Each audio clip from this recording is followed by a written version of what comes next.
Ibu bapak, saudari dan saudara yang terkasih di dalam Tuhan Yesus Kristus, kembali kita berjumpa di dalam Renungan Mingguan hari Rabu tanggal 5 Februari 2025. Bersama saya Pendeta Ardi Tulus Haryanto, kita akan bersama merenungkan Sabda Tuhan dengan sebuah tema yaitu mawas diri. Sebelum kita akan merenungkannya, mari kita berdoa memohon pimpinan dari Tuhan. Mari bersama kita berdoa.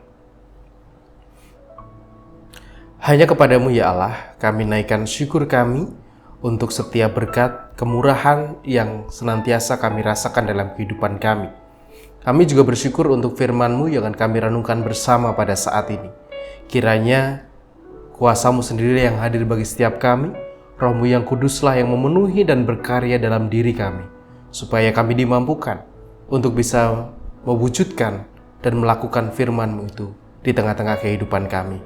Kami mau serahkan ya Allah, perenungan firman-Mu pada saat ini ke dalam tangan kuasa Tuhan sendiri. Di dalam nama Tuhan kami Yesus Kristus, kami naikkan doa kami. Amin. Sabda Tuhan yang akan kita renungkan bersama pada saat ini tertulis di dalam Injil Lukas pasal 19 ayat 41 sampai dengan 44. Injil Lukas pasal 19 ayat 41 sampai dengan ayat 44 yang demikian sabda Tuhan. Dan ketika Yesus telah dekat dan melihat kota itu, ia menangisinya, katanya, "Wahai, betapa baiknya jika pada hari ini juga engkau mengerti apa yang perlu untuk damai sejahteramu. Tetapi sekarang hal itu tersembunyi bagi matamu. Sebab akan datang harinya bahwa musuhmu akan mengelilingi engkau dengan kubu, lalu mengepung engkau dan menghimpit engkau dari segala penjuru. Dan mereka akan membinasakan engkau beserta dengan pendudukmu, dan pada tembokmu mereka tidak akan membiarkan satu batu pun tinggal terletak di atas batu yang lain.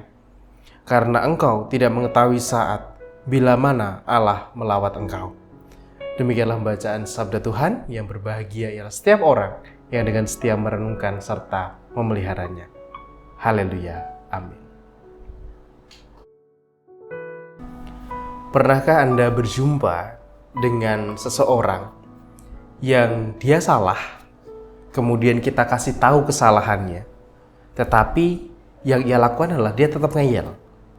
Bahkan dia sendiri pun sebenarnya sudah tahu kesalahannya, tetapi tidak pernah dia mau berubah, tidak pernah mau kemudian membenahi dirinya, merasa bahwa yang dilakukan ini benar.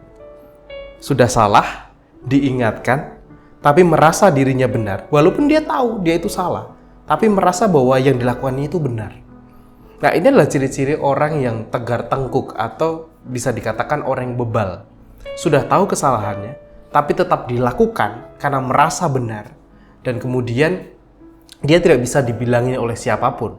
Tidak ada orang yang bisa mengubah pendiriannya itu untuk tetap melakukannya, meskipun itu salah.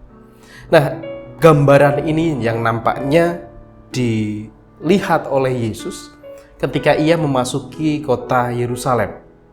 Ketika banyak orang mengeluk-elukkan dia, kemudian mengatakan, "Diberkatilah engkau dalam nama Tuhan, kemuliaan di surga," dan lain sebagainya.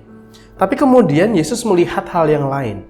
Hal yang lainnya adalah bahwa Yerusalem yang adalah inti atau core dari bangsa Israel, tempat penyembahan, tempat kemudian pemerintahan dan lain sebagainya itu ada.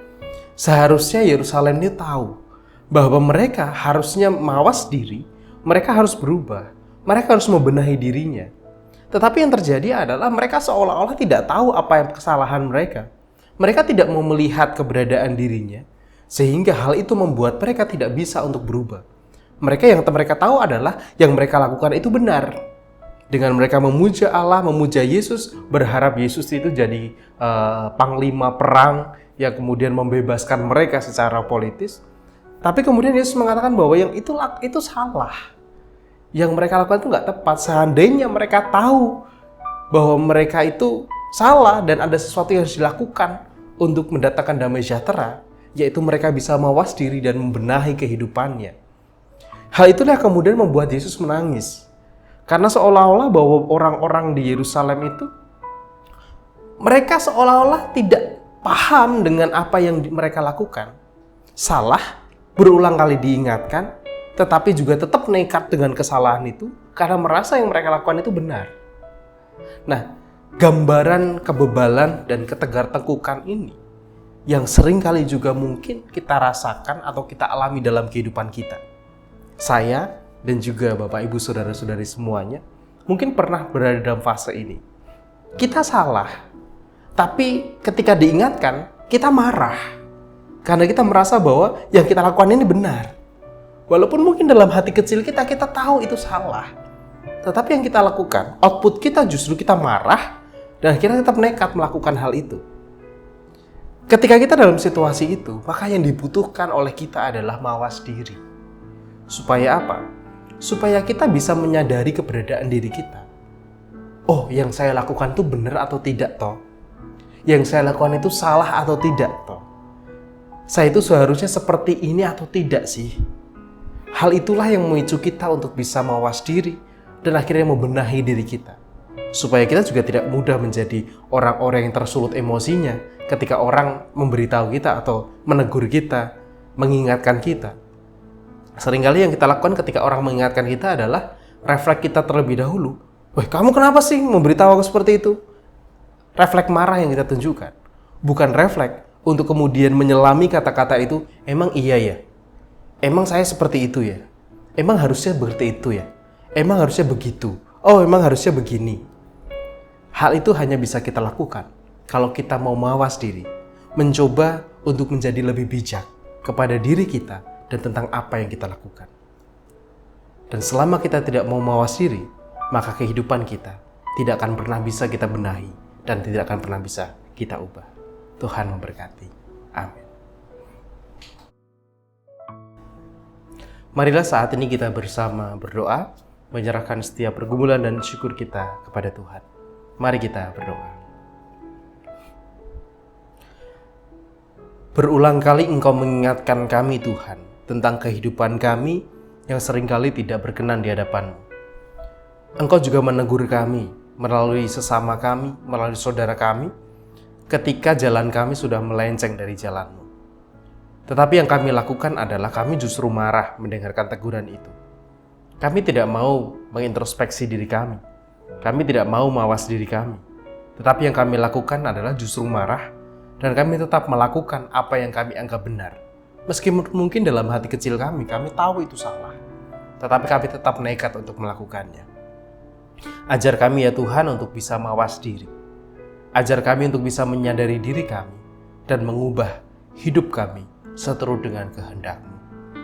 Dan saat ini ya Bapa, kami bersama berdoa, menyerahkan saudara-saudara kami yang sedang berjuang dengan proses pengobatannya, bergumul dengan kesehatannya, baik oleh karena usia maupun juga oleh karena sakit yang sedang mereka rasakan.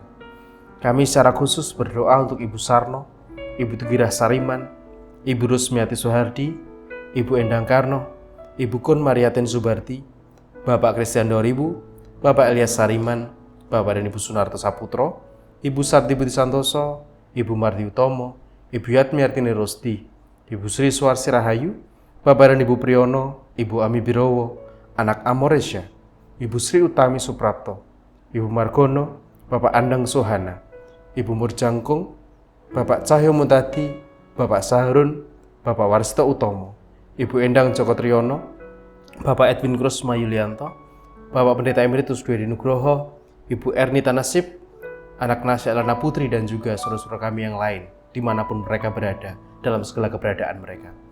Tuhan, kiranya Engkau yang hadir bagi saudara-saudara kami ini, bagi orang tua kami ini. Kiranya cinta kasih-Mu, berkat dari-Mu, boleh dirasakan oleh saudara-saudara kami ini di dalam proses pergumulan ataupun juga kesehatan yang sedang mereka upayakan saat ini. Kami juga menyerahkan untuk berbagai pergumulan yang kami alami dalam hidup kami, Bapa. Kiranya Tuhan senantiasa menguatkan kami dan menolong kami di dalam rupa-rupa pergumulan yang saat ini sedang kami hadapi. Kami mau serahkan ya Bapa, doa kami mau serahkan setiap lanjutan hidup kami, perjalanan iman kami, hanya ke dalam tangan kuasa Tuhan. Di dalam nama Tuhan kami Yesus Kristus, kami naikkan doa kami. Amin.